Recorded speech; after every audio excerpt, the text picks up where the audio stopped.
So I would like to move into the final session of this workshop. Which is, to run machine learning on supercomputers. This is a special course. So just I briefly, mention what machine learnings are about. This is a kind of inappropriate, but a kind of easy way explanation. So machine learning, it's a kind of, how to say, so deep learning is one class of machine learning. So first, I want to mention what the difference may be between these. So taking a classification task as an example, so we may, if we have some data like this as a function of A and B, then and if we can separate these data by a simple line by linear regression, then so it's a kind of, we are doing machine learning from the data. So we are learning how to classify these data into classes as a function of A and B.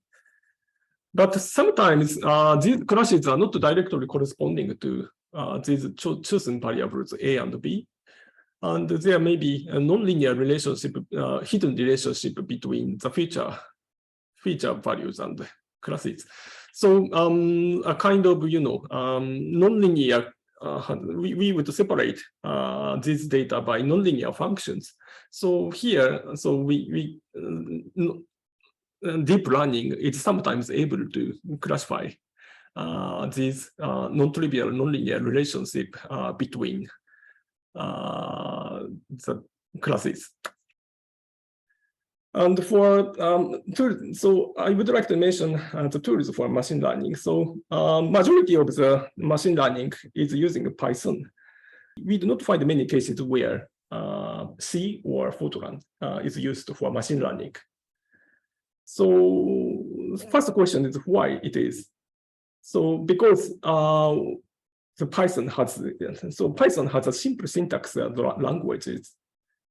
So it offers fast and convenient libraries for matrix operations. Such kinds of backpropagation and backpropagation involves repetition of very simple matrix add operations. And with the Python, by using the libraries like NumPy, we can operate such simple matrix operations a lot. Also, another important reason is many people are actually using it. So for deep learning, many open source softwares are available. So we have rich software stacks, and it is forming ecosystems. Many people say that Python has a kind of its own limitations. So I don't know how it will change after 10 years. But currently, Python is still the majority of languages chosen for doing machine learning. This is one important thing. But we should rely on specialized frameworks. So typically, the TensorFlow or PyTorch. Because by using these specialized frameworks, neural networks can be easily designed. And most importantly, these specialized frameworks offer highly optimized computation code. So by using PyTorch or TensorFlow, then backpropagation is computed very fastly. Especially they are running very fast on GPUs.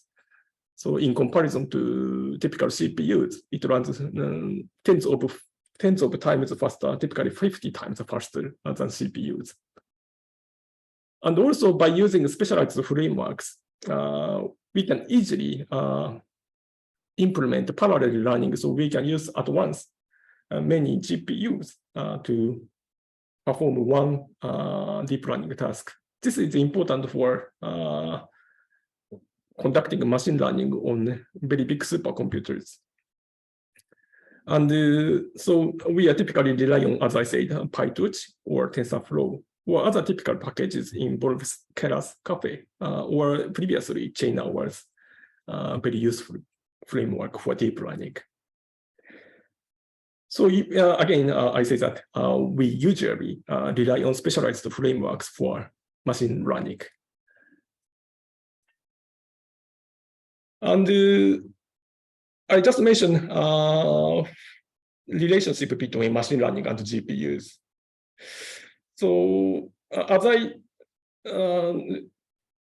shortly before as I mentioned, most arithmetics involved, especially in deep learning, are simple multiple add matrix operations.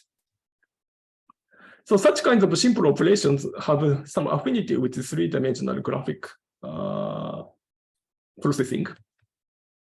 So which is the reason why GPUs can conduct far faster machine learning operations in comparison with the CPUs. So inversely, it is also true that the deep learning is one of the main target or guiding principle for designing new graphic processors, GPUs. So, and it's typically tens of times faster than CPUs in the task of deep learning. And another important thing, if it comes to this topic of supercomputing, machine learning is becoming bigger and bigger. And sometimes a massive amount of GPUs are becoming necessary. For example, the recent image classification task treats 3 billion images, which is very huge. And also, in order to correspond to such very huge tasks, neural networks are also changing. In addition to conventional neural networks like convolutional neural networks or others, they are gradually appearing neural networks specifically good for huge scale learning, which includes transformer-based neural networks, or more recently some simple array of multi-layer perceptrons, so-called MLP mixer is appearing. And many IT vendors, many companies in private sectors are also constructing their own supercomputers. For example, NVIDIA, as a GPU vendor, is constructing their own supercomputer, Selene, composed of massive amount of GPUs. And also, Japanese company, Preferred Networks, has its own, designing their own specialized supercomputer. And just for those who are doing the deep learning, doing research using deep learning, I was just showing how to parallelize, a deep learning by using multiple processors or multiple GPUs. So typically, we typically, parallelize the task with respect to the data. So it is so-called data parallel.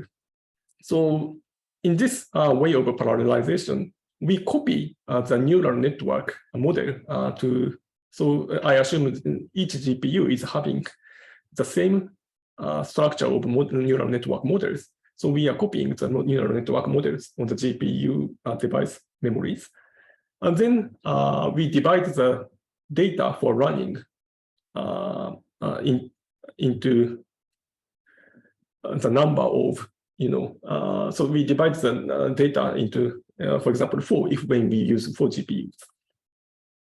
Then we update the neural network model with different data on each GPU, and then finally take averages over weights to get the optimum weight parameters of the neural network. And this is data parallel. And importantly, this is easy to implement and immediately available in many frameworks, at least in PyTorch or in TensorFlow, there is a way to easily implement such data parallel machine learning. More advanced way is to parallelize over the model.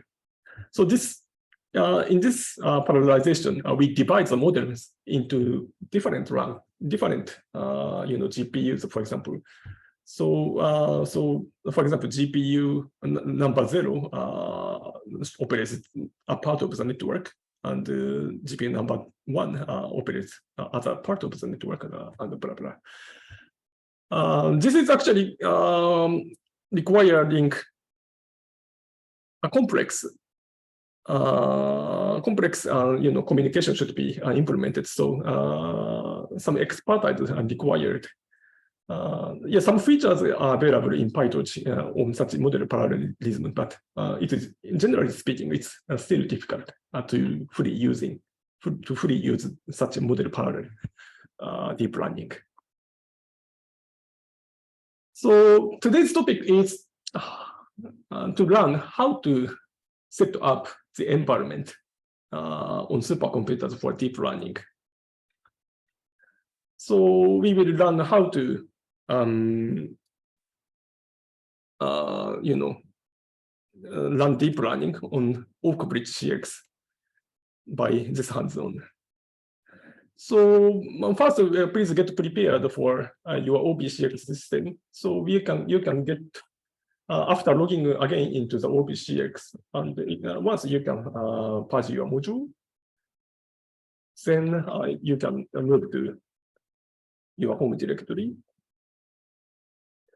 And please make an additional directory deep learning.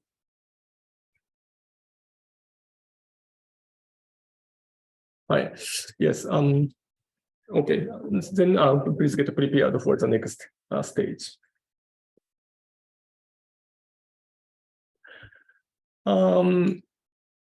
So first thing, it is important to know first the current environment you are working on. So I mean the operating system of the system, operating system of the supercomputer. So we are working in the login node, but we can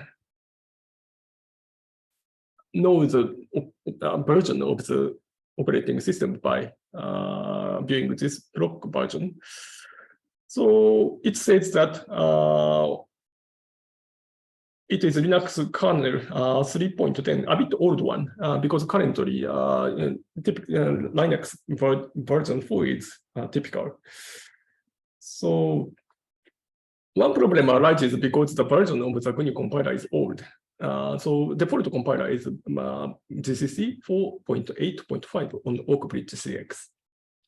And also, you can check the Python version of the Python. So default Python is if you do load no modules for Python, it refers to Python 2. And this is a bit older Python, so it's not optimal for doing deep learning.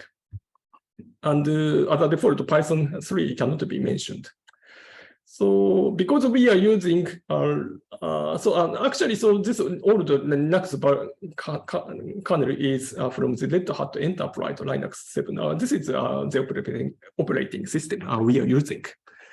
And because of this, the default Python is version 2 in this system. And many of the latest frameworks, including PyTorch, require Python 3. Therefore, we cannot use the default Python on Oak-Bridge CX. So we need to keep in mind this fact for environment settings, for doing environment settings on Oak-Bridge CX for machine learning. So first thing to note is users do not have the root privileges, unlike on supercomputers. So you need to work as non-root. You are not the work privileged as root. And the environment should be set up on the nodes that are connected to the internet. So recent supercomputers are typically connected to the internet even if you are working on compute nodes. But on Oak Bridge CX, the policy is that compute nodes cannot access the internet. So, but actually, so when we try to install PyTorch or TensorFlow, for example, we need to connect to the internet. So we need to work on the login node for when we want to set up the environment. And furthermore, we should conduct the machine learning itself on the compute nodes, and not on the login nodes. So libraries should be built on work directory. So because as I mentioned in the previous session, home directory cannot be referred from the login node. And we should use the package manager like pip or Anaconda, like sorts of things, because updates in Python libraries often lack backward compatibility. This is a special thing to note, and it's different from typical scientific application. So yeah, deep learning libraries are changing a lot from time to time.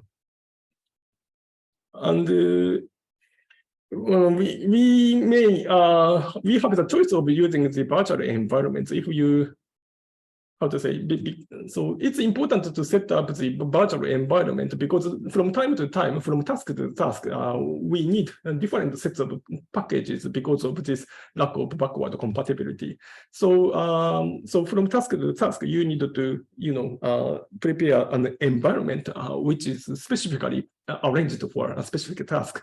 So, so every time we especially on supercomputers, we had better construct, perhaps from null to the machine learning setup. So and so we will skip the final 2 lines.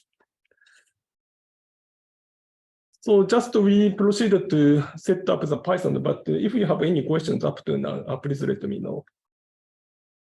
You can follow you up. Okay, so let's go into the environment setting.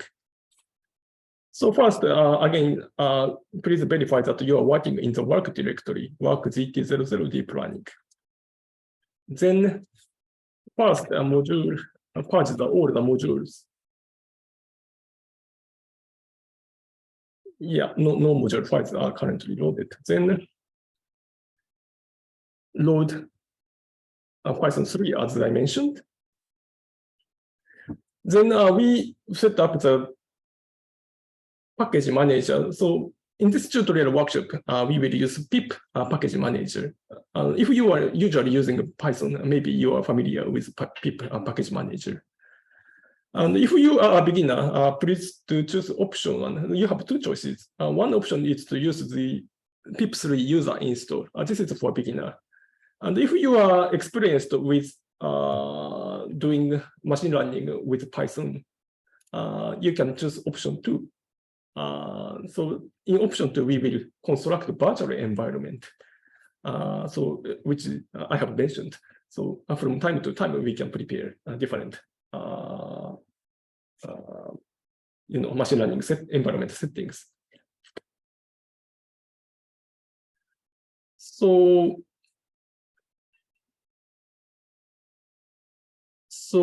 I will follow option 1, but for those who will choose option 2, please follow the instructions in the PDF file. Then, so first thing is to set up the installation directory of the pip packages. So so we need to set the environment variable Python user base.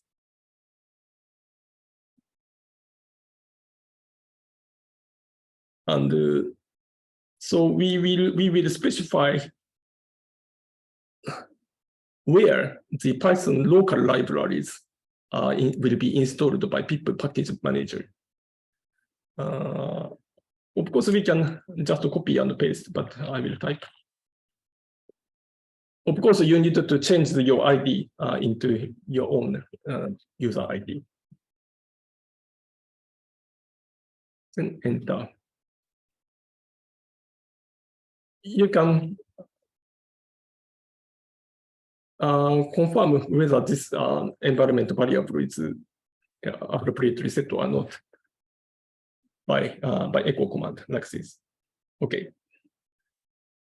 Then first update pip3 package manager pip3 to the latest version.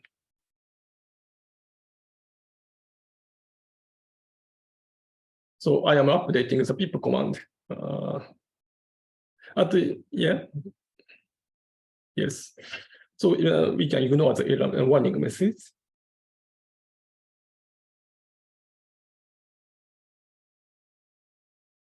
Yeah, for those who are choosing option 2, the procedure is a bit complex. Just create a virtual environment which is named torch here. Sorry. Then you will, and by creating the virtual environment directory, then so all the pip installation will be going into this directory. Then we can modify the script for activating the virtual environment as follows. Yeah, like this. No line break. Actually, this we are changing the environment setting for the library path because there is some inconsistency with Red Hat 7 default setting with respect to this library path. This is actually a special thing happening on Oakbridge CX. So if you use the virtual environment, you should follow this instruction. This is a special thing. And then you can launch the virtual environment. If you are familiar with the virtual environment on pip, then you can realize what is done here. Then the same thing, pip update. Then next, we are going to install PyTorch and the deep learning library. So actually, in the home page of PyTorch, which is now I'm showing in the browser at the moment.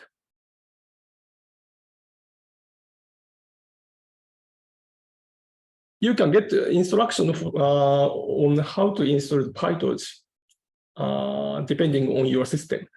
So just click Get Started in this home page and start. So look at Start Locally. So in this region of this home page, we can get the instructions of what kind of installation command we should use. So we prefer long-term support version of PyTorch 1.8, and our operating system on supercomputer is Linux. Then package manager we are using, and then language is Python. Compute platform. So usually it is assumed to use the GPUs. This is why you see these options. But we are in this time on Oakbridge CX, we will not use GPUs. So just choose CPU. Then you get the pip installation command of PyTorch. So just we can copy this and then paste into the terminal. I hope you can follow this instruction indicated. pip3 install Torch 1.82 and related packages, Torch Vision and Torch Audio. Then it begins to install PyTorch in the desired place. Like this. This will take actually considerable amount of time.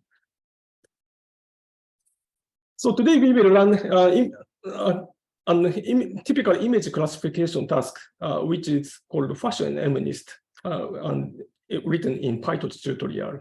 So you can be guided to this URL for the details. So first, we need to prepare the dataset. So just follow this instruction in my PDF. So you can copy the Python script into the working directory. So actually, the content is not so large. Just I am defining the dataset by using the Torch Vision package like this. So by running this Python script with Python 3, then the data set will be downloaded into your directory. So the size is less than 30 megabytes, so not extremely large. So please do download the dataset from the public repository like this. Yes. So you can see that from some Amazon AWS website, the download fashion MNIST dataset is being downloaded. Yeah, finished. So fashion MNIST is composed of 70,000 images of clothes. And the task is to classify these images into 10 types, depending on the types of, the clothes, T-shirt, trouser, pullover, etc. So you have actually have such data set on the Oakbridge CX system already. Then we got prepared. Sorry. I have already prepared a single Python script in. Sorry, I don't understand. Python script as a sample Py. So we just needed to copy the Python script for PyTorch by like this. So please copy from my directory sample.py. Then so inside this file, so Python script is written. So there's you can find the PyTorch functions for optimization or backward propagation, and also in addition to training, the test phase is also implemented. A neural network model is defined in terms of the array of the neural networks, like this. Yes. Then the special thing on supercomputers is to write the JavaScript. So if you are choosing option 1, I mean pip user install, then please you need to write the JavaScript as indicated in the left. And if you are using a virtual environment, you need to write JavaScript like this in the right.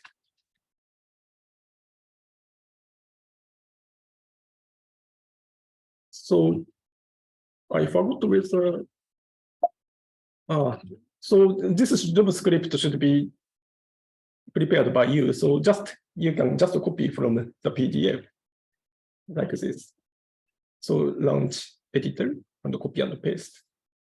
And please delete all the line breaks and unnecessary spaces. And also you need to, if you are choosing option 1, you need to change the user ID. Excuse me. Sorry, I missed.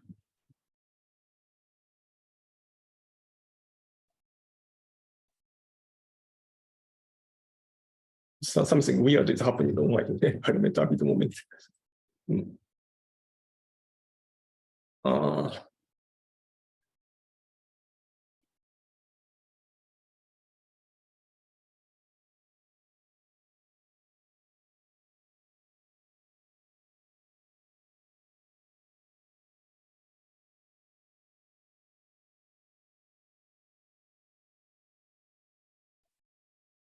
Okay, so it's perfect, and we can submit the job, I think.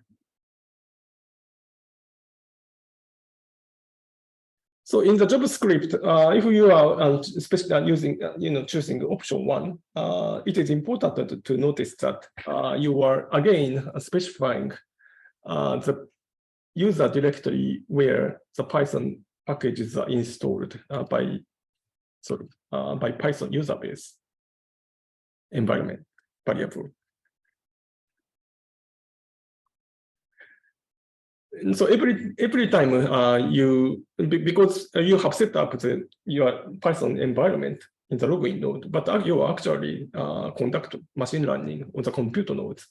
So we are working on different nodes, and so we need to teach the nodes every time where your packages are located. This is important thing.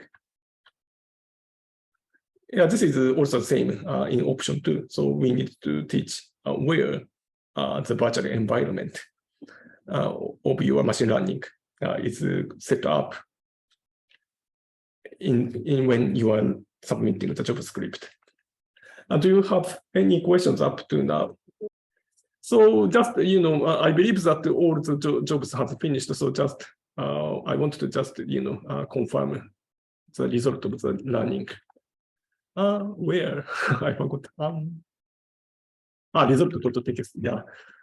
So as indicated in the PDF, page 21, yeah, if we look into the inside the result.txt, then we can find that the logs are, put out from the learning task. So we are doing deep learning with CPU device. So input data shape is actually the image, the 28 bits and 28 bits, 28 times 28 bit, pixels. And the output is classification number in terms of integer. Yeah. Then so loss functions are updated via the process of learning. Yes. Then accuracy is increasing up by epoch by epoch of learning. And finally, we get the accuracy or prediction accuracy of 64% from the test data, with the average loss amount is decreasing appropriately. Yes. So everything seems perfect. We could successfully perform the machine learning on Oak Bridge CX system. Okay, that's all for the tutorial demonstration. I have one typical Q&A here. So sometimes you may want to run deep learning, which is implemented on your Jupyter notebook in your desktop. But this is important, yeah, for some of you, because what you would want to do first is move from the desktop environment to the supercomputer. This is not trivial for you. So, and what we did for the deep learning on supercomputing is supercomputers is write everything, every Python script by in the form of blah blah.py. I mean, we have explicitly written Python scripts with the file name of .py. And when if we do move the data of Jupyter notebook or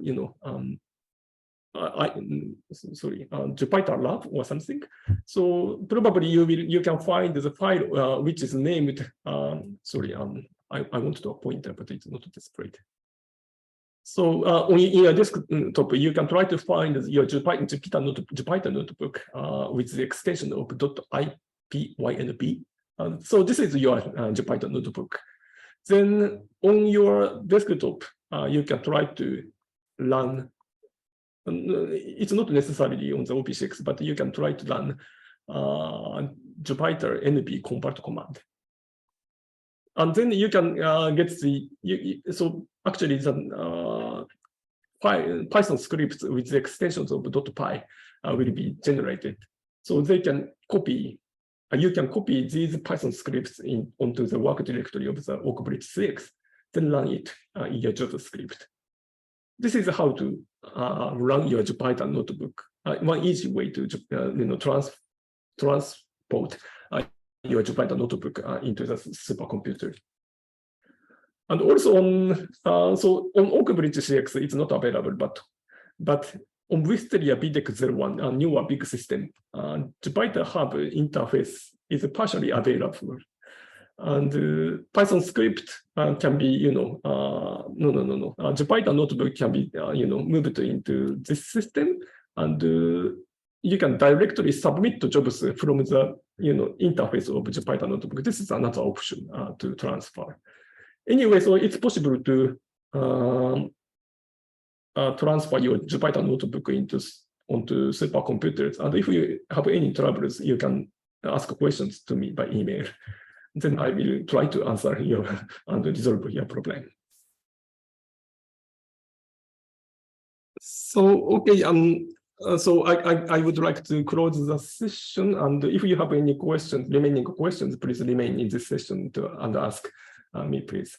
So thank you for your participation again, and see you sometime.